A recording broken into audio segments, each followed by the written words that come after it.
time for cash tags because we want to talk all about Apple. We bring in Andy Swan, co-founder of Likefolio, focusing on Apple, which has been on a nice upward trajectory. I saw Dan Niles, who we all remember. If you've been on Wall Street a long time, you listen to Dan Niles. It's actually a top pick of his for 2026. Andy, what do you think when you're looking at some of the data that you're seeing on Apple, the products, the sentiment? Tell us a little bit.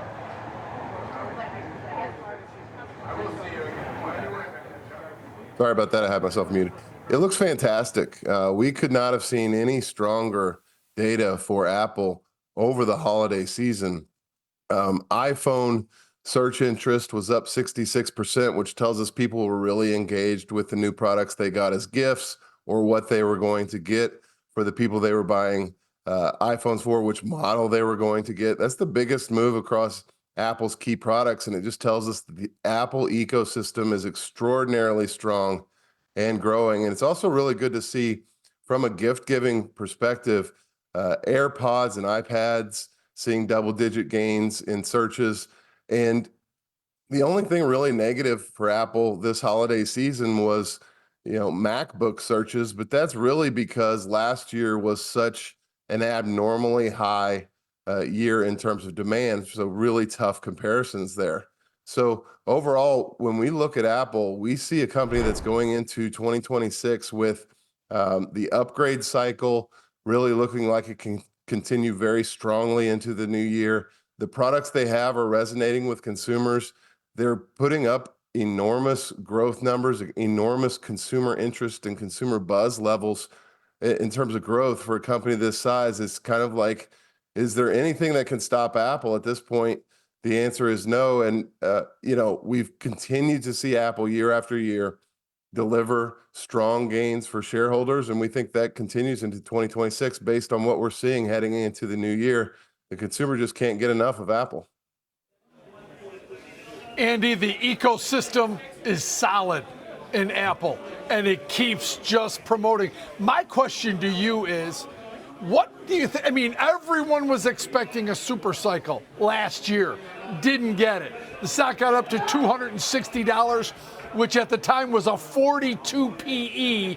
Now, a year later, it's higher than that, and it's only a 36 PE.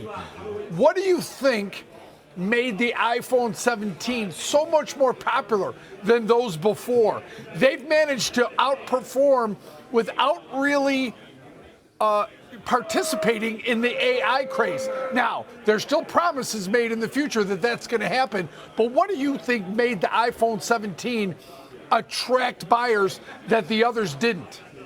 Yeah, I just think that we've kind of gotten away from this, when it was iPhone 8 going to iPhone 9 or iPhone 9 going to iPhone 10, there's these enormous leaps in capabilities of the actual hardware.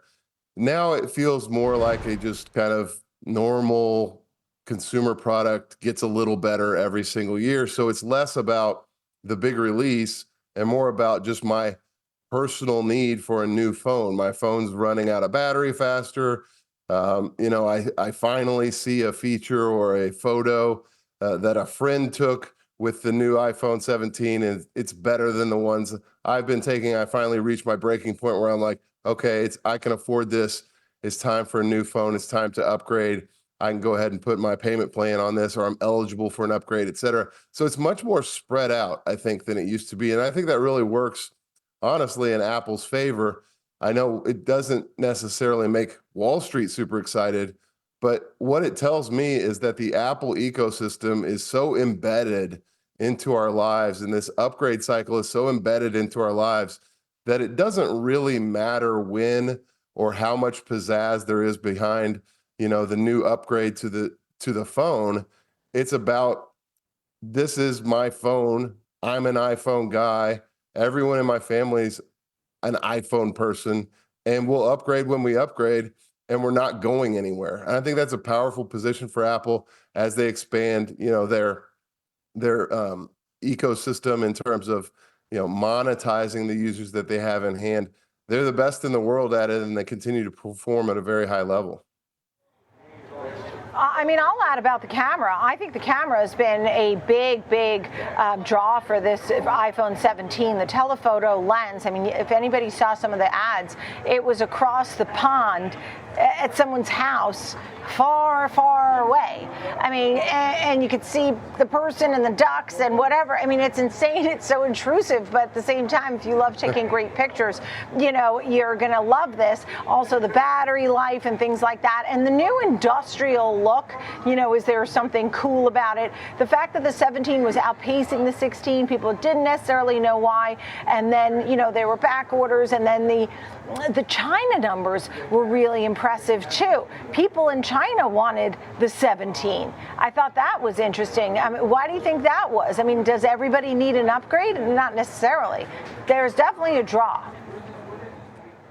Yeah, there's definitely a draw. I think you hit on it. You know, the features have improved. There's a step change improvement in the photos, and I think it's less about the ads and the way Apple markets these products, and it's more about now that they've, you know, essentially established and entrenched themselves in everybody's lives.